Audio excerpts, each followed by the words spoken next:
Hi friends, welcome to Sai Durga twins channel. నేను మీ సాయి దుర్గా. ఈరోజు మన కిచెన్లో ఫుల్ టేస్టీగా మేకకాలు కూర ఎలా చేయాలో ఆ ప్రిపరేషన్ని చూపించబోతున్నాను. కాలుష్యం ఎక్కువగా ఉండే మేకకాలతో ఇలా కూర చేసుకుని తింటే చాలా చాలా మంచిది.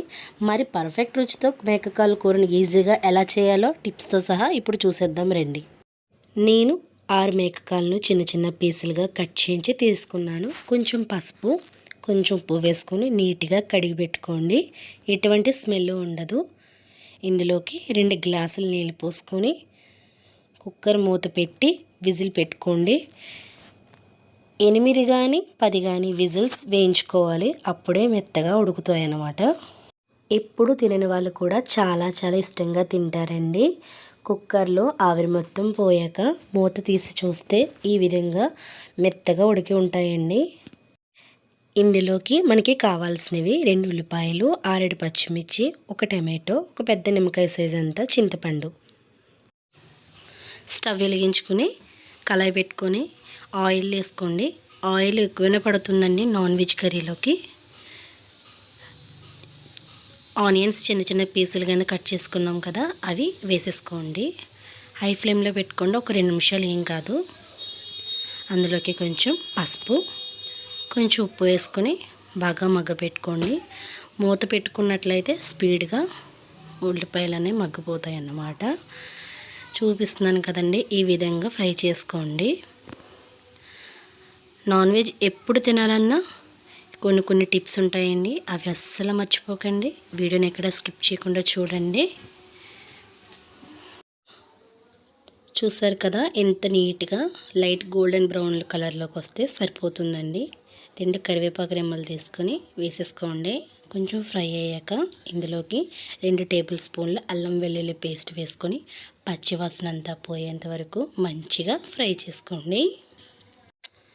ఇందులోకి గరం మసాలా, హోమ్మేడ్ గరం మసాలా నేను ఇంట్లోనే ప్రిపేర్ చేశానండి. అవి ఏంటో కూడా నేను నెక్స్ట్ వీడియోలో చెప్తాను. వీడియో చూడండి. కొంచెం గసగసాలు, జీలకర్ర పౌడర్ చేశానండి. అది చాలా ఇంపార్టెంట్ అన్నమాట ఈ కర్రీలోకి. ఇలా ఫ్రై అయ్యాక నేను 2 టేబుల్ స్పూన్లు కారం అయితే వేసుకున్నాను. మీరు కారం ఎంత తింటారో దాని తగ్గ వేసుకోండి. నాకైతే ఈ కర్రీలోకి అయితే 2 టేబుల్ స్పూన్ కారం అయితే సరిపోతుంది. ఇలా లో ఫ్లేమ్లో పెట్టుకుని ఫ్రై చేసుకోండి. పక్కనే ఉడకపెట్టుకున్నాం కదండి మేకకాల్ని, అవి కూడా వేసేసుకోండి.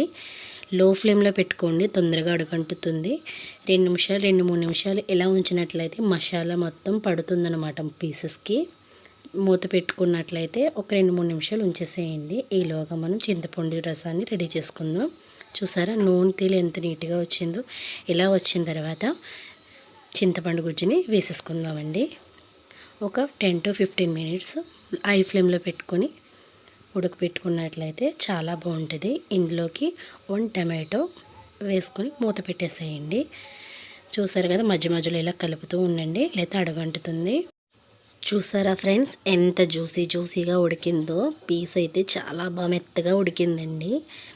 ఇలా ట్రై చేస్తే అసలు చిన్న పిల్లలు కూడా తినలేని వాళ్ళు కూడా చాలా బాగా తింటారండి. హెల్త్ కూడా చాలా మంచిది. ఇదైతే నాకు మా అత్త వాళ్ళు నేర్పించారనమాట ఈ కర్రీని. మీకు ఎలా వచ్చిందో కామెంట్ చేయండి.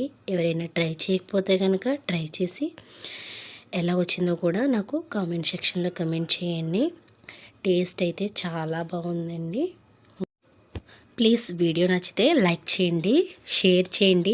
మరిన్ని వీడియోస్ కోసం నా ఛానల్ని సబ్స్క్రైబ్ చేసుకోవడం మాత్రం మర్చిపోకండి. Thanks for watching. Bye friends.